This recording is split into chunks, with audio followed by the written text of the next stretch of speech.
Ibu dan nenek Yongjae tiba-tiba datang ke rumah Ji-eun.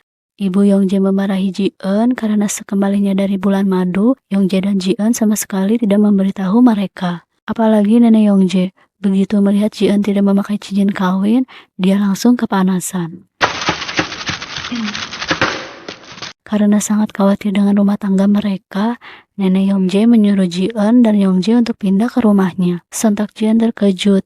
Tak lama nenek Yongjae yang terlihat kesal pun buru-buru pergi. Di kantor, Yongjae diajak makan bersama oleh direktur, tapi Yongjae menolaknya. Dia memilih untuk makan di rumah. Yongjae kelabakan saat direktur menduga dia rindu pada Ji-eun. Yongjae berkelit dengan mengatai Ji-eun. Sebenarnya hatinya gelisah. 들어가라고. Telepon dari Ji-eun berhasil membuat Yongjae kembali ke rumah. Dia terkejut mendengar desakan ibu dan neneknya itu. Akhirnya mereka berdua memutuskan untuk maju ke medan perang menemui keluarga Yongjae. Tapi saat hendak berangkat, Ji-eun nyaris saja lupa mengenakan cincin kawinnya. 잊어버릴 뻔했잖아. Setelah memberikan hormat, Yongjae mengutarakan alasan enggan tinggal di rumah itu. Nenek menyindir mereka karena datang tanpa membawa hadiah.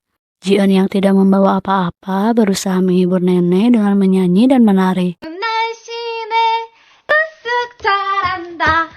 Tapi tingkahnya membuat semua orang bengong. Dari belakang, ayah Yongjae yang muncul memberikan tepuk tangan. Di perjalanan pulang, Yongjae tersenyum menyindir tingkah Ji-eun yang mukanya merah padam menahan malu. Untuk menenangkan hati Ji-eun, Yongjae membelikan es krim dan mengajaknya bermain di taman. Paginya, Yongjae berusaha menyelimuti Ji-eun, tapi buru-buru dibuang begitu Ji-eun menggeliat.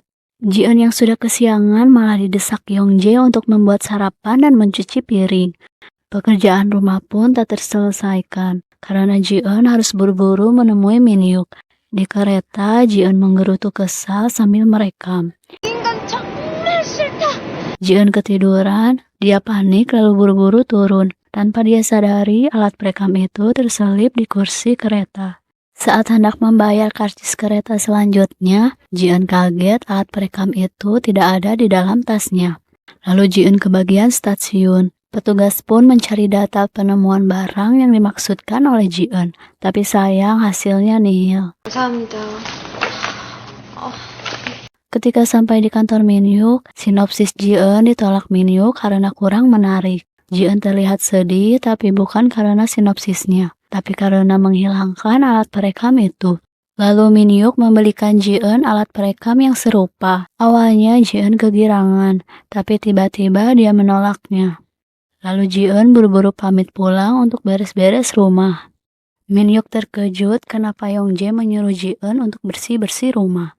Tanpa sadar, Ji-eun memberitahu Min-hyuk bahwa dia dibayar untuk melakukan semua pekerjaan rumah. Min-hyuk langsung bengong dan bingung.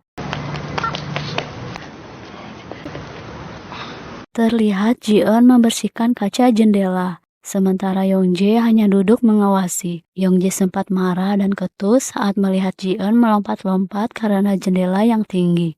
Lalu Yongjae mengajari Ji-eun membersihkan kaca sambil mengomel. Yongjae bertanya pada Ji-eun bagaimana hasil sinopsis yang disetorkan Ji-eun pada Min-hyuk. Mengetahui sinopsisnya ditolak, Yongjae mencibir Ji-eun dan menyuruhnya untuk berhenti gadang. Lalu Ji-eun menunjukkan wajah sedihnya karena sudah menghilangkan alat perekam itu. Sontak Yongjae memarahinya.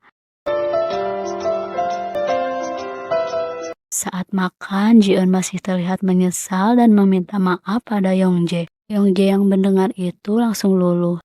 Dia mengajak Ji-eun pergi ke mall untuk membelikannya hadiah yang lain, sambil mengancam agar barang itu tidak hilang lagi. Ji-eun kaget dan bingung. Ji-eun terlihat senang, lalu Yongjae menyuruhnya cepat-cepat karena dia berencana mengajak Ji-eun untuk makan malam terlebih dahulu.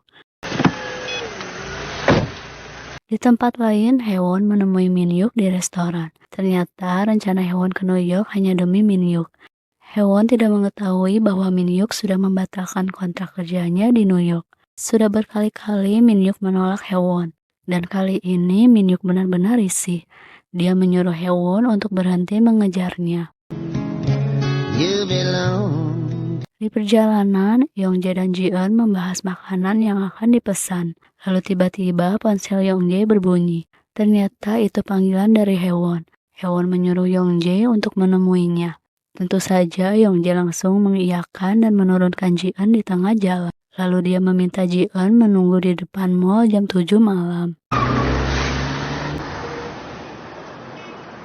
Yongjae menemui Hewon di bar yang sedang minum setelah ditolak Min-hyuk dan terlihat setengah mabuk. Dia mengungkapkan sakit hatinya pada Yongjae. Dia baru menyadari bahwa Yongjae begitu berarti. Malam pun tiba, Ji-eun terus menunggu kabar dari Yongjae. Lalu dia menghubungi Yongjae karena dia kelaparan. Hewon pun membiarkan Yongjae pergi. 진짜 이걸 그냥 확. Tapi Yongjae terkejut saat Hewon mengejarnya di tangga dan menahannya. Mau tak mau, Yongjae terus menunggui Hewon dan mengantar dia pulang.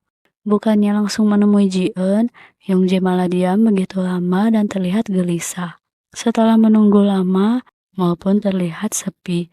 Ji-eun memutuskan pulang dengan keadaan marah. Saat Hewon mematikan lampu kamarnya, Yongjae pun segera pulang. Saat di rumah, Yongjae mengetuk kamar Ji-eun. Dalam keadaan kesal, Ji-eun pura-pura tidur. Keesokan harinya, Ji-eun berusaha menutupi rasa kesalnya. Namun karena tak tahan, dia langsung melampiaskan kekesalannya pada Yongjae. Akhirnya Yongjae dan Ji-eun bertengkar lagi dan kali ini Ji-eun keluar dari rumah. 나한테 김밥 싸오라 그러지 마. Dia sengaja pergi ke rumah Dongwook dan Haejin, tapi mereka tidak ada di sana. Lalu Ji-eun mencoba menghubungi Haejin. Ternyata Dongwook dan Haejin sedang dalam perjalanan ke rumahnya untuk mengembalikan barang Ji-eun. Tapi Yongjae menyambut mereka dengan ekspresi datar. Tanpa malu, mereka menyelonong masuk ke dalam rumah dan mengajak Yongjae untuk berbisnis. Tapi Yongjae tidak tertarik. Yongjae meninggalkan mereka dan masuk ke kamarnya. Saat ditinggal, Dongwook masuk ke ruangan baju Yongjae dan Haejin mengeluarkan semua makanan yang ada di kulkas. Begitu Yongjae turun, sontak dia marah melihat Dongwook sengaja mencoba pakaiannya. Tapi Yongjae malah diserang Haejin. Beruntung perkelahian mereka dihentikan. Ji-eun yang mendadak muncul dan spontan membela suaminya. Yongjae bengong dan heran melihat Ji-eun memaki kedua temannya. 지은, 너 우리 집에 올 생각 하지도 마. 나도 아쉬울 거 하나도 없어. Saat diobati, Yongjae bersikap manja untuk menarik perhatian Ji-eun. Keesokan harinya, Yongjae mengajak Ji-eun nonton bioskop. Saat hendak berangkat, telepon berdering. Karena Yongjae tidak bisa dihubungi, dengan wajah pucat, Hewon meminta Ji-eun agar Yongjae segera menghubunginya. 그럴게요. Ji-eun celang-celinguk mengira dia akan ditipu lagi. Yongjae sengaja datang saat lampu sudah dimatikan agar tidak ada orang yang mengenalinya. Di perjalanan pulang, Ji-eun menyampaikan pesan dari Hewon. Lalu Yongjae menghubunginya dan mendapatkan kabar bahwa Hewon masuk rumah sakit. Dengan panik, Yongjae segera membalikan mobil menuju rumah sakit. Yongjae tidak peduli dengan Ji-eun yang memanggil-manggil dirinya. Ji-eun yang tertinggal di belakang terkejut saat hendak masuk ke kamar pasien. Dia melihat tangan Yongjae dipegang Hewon. Bagaimana kelanjutannya? Lanjut ke episode 6.